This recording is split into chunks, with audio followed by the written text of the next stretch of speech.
Hi dear students, ಈ ವಿಡಿಯೋದಲ್ಲಿ William Shakespeare ಅವರು ಬರೆದಿರತಕ್ಕಂತಹ ಸಾನೆಟ್ 30 ಅಂತಕ್ಕಂತಹ ಒಂದು ಸಾನೆಟ್ ಅನ್ನ ಡಿಸ್ಕಷನ್ ಮಾಡ್ತಾ ಹೋಗೋಣ. ಈ ಸಾನೆಟ್ ಅನ್ನ when to the sessions of sweet silent thought ಅಂತಕ್ಕಂತಹ ಒಂದು ಟೈಟಲ್ ಇಂದ ಕೂಡ ಕರೀತಾರೆ. ಸೊ ಈ ಒಂದು ನೇಮ್ ಏನಿದೆನೋ ಇದು ಒಂದು ಸಾನೆಟ್ ನ ಫಸ್ಟ್ ಲೈನ್ ಆಗಿದೆ ವಿದ್ಯಾರ್ಥಿಗಳೇ. ಸೊ ಏನೆಲ್ಲವನ್ನ ಪೋಯಿಟ್ ಅವರು ಇಲ್ಲಿ ಡಿಸ್ಕಷನ್ ಮಾಡ್ತಾ ಇದ್ದಾರೆ ನೋಡ್ತಾ ಹೋಗೋಣ ಬನ್ನಿ. ಸಿಂಪಲ್ ಆಗಿರೋ ಪಾಯಿಂಟ್ಗಳಲ್ಲಿ ಫಸ್ಟ್ ಪಾಯಿಂಟ್ ನೋಡಿ. Sonnet 30 by William Shakespeare is a thoughtful and emotional poem that speaks about memory, loss, sorrow and the healing strength of friendship. So ಮುಖ್ಯವಾಗಿ ಯಾವ ವಿಷಯಗಳನ್ನ ಈ ಒಂದು ಸಾನೆಟ್ ಅಲ್ಲಿ ನಾವು ಡಿಸ್ಕಷನ್ ಮಾಡ್ತಾ ಇದ್ದೀವಿ ಅಂದ್ರೆ ಮೆಮೊರಿ ಅಂದ್ರೆ ಕಳೆದು ಹೋಗಿರ್ತಕ್ಕಂತಹ ನೆನಪುಗಳು, ಲಾಸ್ ನಾವು ಜೀವನದಲ್ಲಿ ಏನೆಲ್ಲವನ್ನ ಮಿಸ್ ಮಾಡ್ಕೊಂಡಿರ್ತೀವೋ ಅದರ ಬಗ್ಗೆ, ಸಾರೋ ಅಂದ್ರೆ ದುಃಖ ಅಂತಕ್ಕಂಥದ್ದು, ಮತ್ತು ಹೀಲಿಂಗ್ ಸ್ಟ್ರೆಂತ್ ಆಫ್ ಫ್ರೆಂಡ್ಶಿಪ್ ಅಂದ್ರೆ ಸ್ನೇಹದಿಂದಾಗಿ ನಮ್ಮ ಎಲ್ಲ ನೋವುಗಳನ್ನ ಮರೆಯಬಹುದು. ಅಂದ್ರೆ ಸ್ನೇಹಕ್ಕಿರ್ತಕ್ಕಂತಹ ಶಕ್ತಿ ಎಷ್ಟೊಂದು ಗಾಢವಾಗಿರ್ತಕ್ಕಂಥದ್ದು ಅನ್ನೋದನ್ನ ಪೋಯಿಟ್ ಅವರು ಮೇನ್ ಥೀಮ್ಸ್ ಆಗಿ ಈ ಒಂದು ಸಾನೆಟ್ ಅಲ್ಲಿ ಡಿಸ್ಕಷನ್ ಮಾಡ್ತಾರೆ. The poet says that when he sits alone in silence and thinks about his past, many old memories return to him. So ಇಲ್ಲಿ ಸಿಟ್ಸ್ ಅಲೋನ್ ಅಂದ್ರೆ ಪೊಯೆಟ್ ಅವರು ಒಬ್ಬರೇ ಕುಳಿತುಕೊಂಡಿರ್ತಕ್ಕಂತಹ ಸಂದರ್ಭದಲ್ಲಿ ಅವರು ತಮ್ಮ ಜೀವನದಲ್ಲಿ ನಡೆದಂತಹ ಅನೇಕ ಪಾಸ್ಟ್ ಇನ್ಸಿಡೆಂಟ್ಸ್ ಗಳನ್ನ ಅವರು ನೆನಪು ಮಾಡ್ಕೊಳ್ತಾ ಹೋಗ್ತಾರೆ. ಸುಮ್ಮನೆ ಕುತ್ಕೊಂಡಾಗ ಆ ರೀತಿಯ ನೆನಪುಗಳು ರಿಟರ್ನ್ ಆಗ್ತಕ್ಕಂಥದ್ದು ಸಹಜ. These memories are not always happy. So ಆ ನೆನಪುಗಳೇನಿರ್ತವೋ ಅವು ಯಾವಾಗಲೂ ಕೂಡ ಸಂತೋಷಕರವಾಗಿರ್ತಕ್ಕಂತಹ ನೆನಪುಗಳು ಆಗಿರೋದಿಲ್ಲ. They often remind him of the sad events of his life. ಅವರ ಜೀವನದಲ್ಲಿ ಅನೇಕ ದುಃಖದ ಘಟನೆಗಳು ನಡೆದು ಹೋಗಿರ್ತವೆ. ಅಂತಹ ದುಃಖದ ಘಟನೆಗಳೇ ಇವರು ಒಬ್ಬಂಟಿಯಾಗಿರ್ತಕ್ಕಂತಹ ಸಂದರ್ಭದಲ್ಲಿ ನೆನಪಿಗೆ ಬರ್ತಾ ಇರ್ತವೆ. ಹಿ thinks about the mistakes he made. So ಅವ್ರ ಜೀವನದಲ್ಲಿ ಅನೇಕ ತಪ್ಪುಗಳನ್ನ ಮಾಡಿದ್ದಾರೆ. ಅಂತಹ ಮಿಸ್ಟೇಕ್ಸ್ ಗಳೇನಿದವೋ ಅವುಗಳು ಮರುಕಳಿಸ್ತಾ ಇದ್ದಾವೆ ಅವರ ಮೆಮೊರಿಯಲ್ಲಿ. ದ ಅಪಾರ್ಚುನಿಟೀಸ್ ಹಿ ಮಿಸ್ಡ್ ಅಂದ್ರೆ ಜೀವನದಲ್ಲಿ ಎಷ್ಟೋ ಅವಕಾಶಗಳು ಬಂದಿರ್ತವೆ, ಅವುಗಳನ್ನ ಇವರು ಮಿಸ್ ಮಾಡ್ಕೊಂಡಿರ್ತಾರೆ. ಅಂತಹ ಅಪಾರ್ಚುನಿಟೀಸ್ ಗಳನ್ನ ಅವರು ನೆನೆಸಿಕೊಂಡು ದುಃಖವನ್ನು ವ್ಯಕ್ತಪಡಿಸ್ತಾ ಇದ್ದಾರೆ. And the things he wanted but could not achieve. ಎಷ್ಟೋ ವಿಷಯಗಳನ್ನ ಅಂದ್ರೆ ಯಾವುದೋ ಒಂದು ಗುರಿಯನ್ನ ಇಟ್ಕೊಂಡಿರ್ತಾರೆ ಇವರು, ಆ ಗುರಿಯನ್ನ ಮುಟ್ಲಿಕ್ಕೆ ಆಗುತ್ತಿಲ್ಲ. ಅದನ್ನ ನೆನೆಸಿಕೊಂಡು ಅವರು ಇಲ್ಲಿ ದುಃಖವನ್ನ ವ್ಯಕ್ತಪಡಿಸ್ತಾ ಇದ್ದಾರೆ. All these thoughts make him feel sorrowful. So ಇಂತಹ ಎಲ್ಲ ವಿಚಾರಗಳು ಕೂಡ ಅವರಲ್ಲಿ ದುಃಖವನ್ನ ತರ್ತಾ ಇದ್ದಾವೆ. As if he is reliving the pain once again. ಮತ್ತೊಂದು ಸಾರಿ ಅವೆಲ್ಲವನ್ನ ನೆನೆಸಿಕೊಂಡವರು ದುಃಖವನ್ನ ಪಡ್ತಾ ಇದ್ದಾರೆ. The poet also remembers friends who were once very close to him but are no longer with him. ಅದ್ರ ಜೊತೆಗೆ ಅವರ ಜೀವನದಲ್ಲಿ ಅನೇಕ ಸ್ನೇಹಿತರು ಇರ್ತಾರೆ, ಅವರನ್ನು ಕೂಡ ನೆನಪು ಮಾಡ್ಕೊಳ್ತಾರೆ. ಅವ್ರು ಯಾರು ಕೂಡ ಈಗ ನಮ್ಮ ಪೋಯೆಟ್ ಜೊತೆಯಲ್ಲಿಲ್ಲ. ಆ ಒಂದು ಫ್ರೆಂಡ್ಸ್ಗಳು ದೂರ ಇರತಕ್ಕಂಥದ್ದು ಕೂಡ ಅವರ ಮನಸ್ಸಿನಲ್ಲಿ ನೋವನ್ನ ಉಂಟು ಮಾಡ್ತಾ ಇದೆ. He feels the pain of their absence even though these losses happened long ago. So ಅವರನ್ನ ಈಗ ತಾನೇ ಏನವ್ರು ಮಿಸ್ ಮಾಡ್ಕೊಂಡಿಲ್ಲ, ಎಷ್ಟೋ ವರ್ಷಗಳ ಹಿಂದೆ ಅವರೆಲ್ಲರೂ ಕೂಡ ದೂರ ಆಗಿದ್ದಾರೆ. ಸೊ ಆ ನೆನಪುಗಳನ್ನ ನೆನಪು ಮಾಡಿಕೊಂಡು ದುಃಖ ಪಡ್ತಾ ಇದ್ದಾರೆ. They still hurt him when he thinks about them. So ಆ ಫ್ರೆಂಡ್ಸ್ ಅನ್ನ ಯಾವಾಗೆಲ್ಲ ನೆನಪು ಮಾಡ್ಕೊಳ್ತಾರೋ ಆಗ ದುಃಖ ಮರುಕಳಿಸ್ತಾ ಇದೆ. He compares these feeling to paying a ಡೆಫ್ಟ್ over and over again. So ಈ ನೆನಪುಗಳು ಏನಿದಾವೋ ಅವುಗಳನ್ನ ಯಾವ ರೀತಿ ಹೇಳ್ತಾ ಇದ್ದಾರೆ ನೋಡಿ. ಡೆಫ್ಟ್ ಅಂದ್ರೆ ಸಾಲ.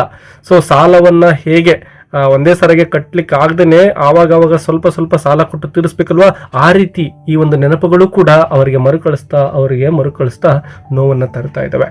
Each time a sad memory returns. It feels like he is being forced to suffer the same loss again. So ಆ ಎಲ್ಲ ನೆನಪುಗಳೇನಿದಾವೋ ಪ್ರತಿ ಸಾರಿನೂ ನೆನಪು ಬಂದಾಗ ಇವರಿಗೆ ದುಃಖವನ್ನೇ ತೆಗೆದುಕೊಂಡು ಬರ್ತಾ ಇದ್ದಾವೆ. This shows how powerful and painful memories can be. So ಆ ನೆನಪುಗಳು ಎಷ್ಟೊಂದು ಪವರ್ಫುಲ್ ಆಗಿದ್ದಾವೆ ಮತ್ತು ಎಷ್ಟೊಂದು ನೋವಿನಿಂದ ಕೂಡಿದಾವೆ ಅಂತಕ್ಕಂಥದ್ದನ್ನ ನಾವು ಇಲ್ಲಿ ಊಹಿಸ್ಕೊಳ್ಬಹುದು. The poet's heart becomes heavy with grief. So ಈ ರೀತಿ ದುಃಖಗಳು ಬರೋದ್ರಿಂದ ಅವರ ಹೃದಯ ತುಂಬಾನೇ ಭಾರ ಅನ್ನಿಸ್ತಾ ಇದೆ. ಗ್ರೀಫ್ ಅಂದ್ರೆ ತುಂಬಾನೇ ದುಃಖ ಆಗ್ತಕ್ಕಂಥದ್ದು ಅಂತೇಳಿ. ಆ ದುಃಖದಿಂದ ಅವರ ಹೃದಯ ಭಾರ ಆಗ್ತಾ ಇದೆ. And he feels overwhelmed by all the sadness that comes from recalling his past. However, the poem does not stay sad till the end. So ಈ ರೀತಿ ಅನೇಕ ನೋವಿನ ಘಟನೆಗಳು ಅವರಿಗೆ ಬರ್ತಾ ಇರ್ಬೋದು, ಬಟ್ ಈ ಒಂದು ಸಾನೆಟ್ನ ಕೊನೆಯ 2 ಸಾಲುಗಳಲ್ಲಿ ಕಪ್ಲೆಟ್ ಅಂತ ಕರಿತೇವೆ ನಾವು.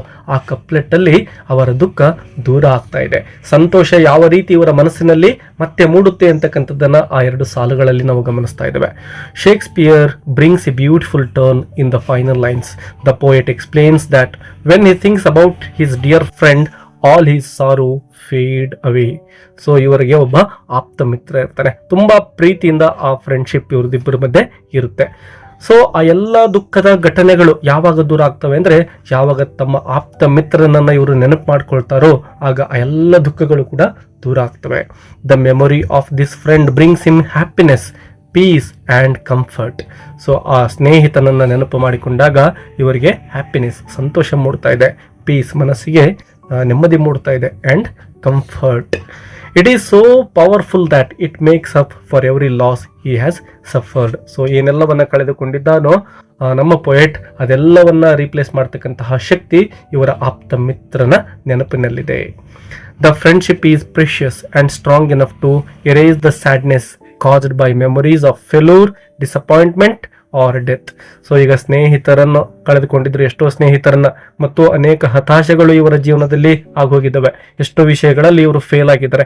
ಆ ಎಲ್ಲ ನೆನಪುಗಳು ಏನೋ ನೋವನ್ನು ತರ್ತಾ ಇದ್ವೋ ಅದೆಲ್ಲವನ್ನ ಇವರು ಈಗ ಆ ಒಂದು ಫ್ರೆಂಡ್ಶಿಪ್ ಅನ್ನ ನೆನಪು ಮಾಡಿಕೊಂಡಾಗ ದೂರ ಆಗ್ತಾ ಇದೆ ಆ ದುಃಖ. ಅಷ್ಟೊಂದು ಪ್ರೀಶಿಯಸ್ ಅಂದ್ರೆ ಅತ್ಯಮೂಲ್ಯವಾಗಿರ್ತಕ್ಕಂತಹ ಸ್ನೇಹಿತನನ್ನ ಇವರು ಹೊಂದಿದ್ದರು. This shows that true friendship can heal even the deepest wounds. wounds ಅಂದರೆ ಗಾಯಗಳು ಅಂತೇಳಿ.